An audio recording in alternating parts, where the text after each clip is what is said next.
Seconde épître de Paul aux Corinthiens, chapitre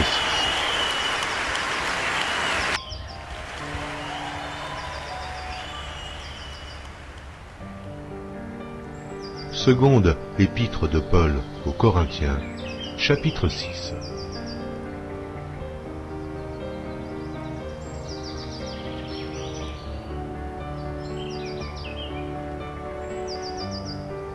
Puisque nous travaillons avec Dieu, nous vous exhortons à ne pas recevoir la grâce de Dieu en vain. Car il est dit, « Au temps favorable, je t'ai exaucé.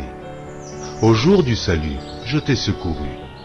Voici maintenant le temps favorable. Voici maintenant le jour du salut. » Nous ne donnons aucun sujet de scandale en quoi que ce soit, afin que le ministère ne soit pas un objet de blâme. Mais nous nous rendons à tous égards recommandables comme serviteurs de Dieu, par beaucoup de patience, dans les tribulations, dans les calamités, dans les détresses, sous les coups, dans les prisons, dans les troubles, dans les travaux, dans les veilles, dans les jeûnes, par la pureté, par la connaissance, par la longanimité, par la bonté, par un esprit saint, par une charité sincère, par la parole de vérité, par la puissance de Dieu, par les armes offensives et défensives de la justice, au milieu de la gloire et de l'ignominie, au milieu de la mauvaise et de la bonne réputation, étant regardé comme imposteur, quoique véridique, comme inconnu, quoique bien connu, comme mourant, et voici nous vivons, comme attristés, et nous sommes toujours joyeux, comme pauvres, et nous en enrichissons plusieurs, comme n'ayant rien, et nous possédons toutes choses. Notre bouche s'est ouverte pour vous, Corinthiens. Notre cœur s'est élargi. Vous n'êtes point à l'étroit au-dedans de nous, mais vos entrailles se sont rétrécies. Rendez-nous l'appareil. Je vous parle comme à mes enfants. Élargissez-vous aussi. Ne vous mettez pas avec les infidèles sous un joug étranger. Car quel rapport y a-t-il entre la justice et l'iniquité? Ou qu'y a-t-il de commun entre la lumière et les ténèbres? Quel accord y a-t-il entre Christ et Bélial? Ou quelle part a le fidèle avec l'infidèle?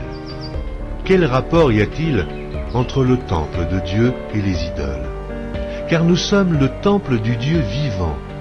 Comme Dieu l'a dit, j'habiterai et je marcherai au milieu d'eux, je serai leur Dieu, et ils seront mon peuple.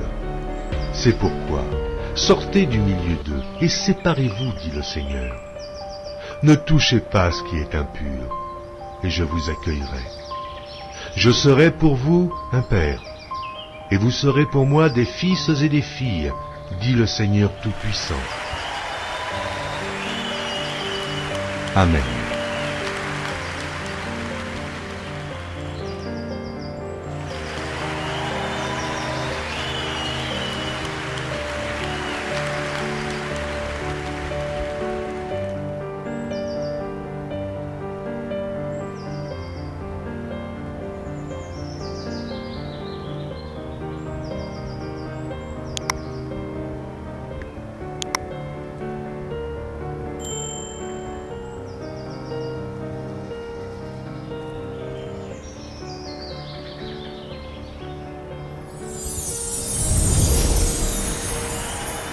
Merci d'avoir regardé.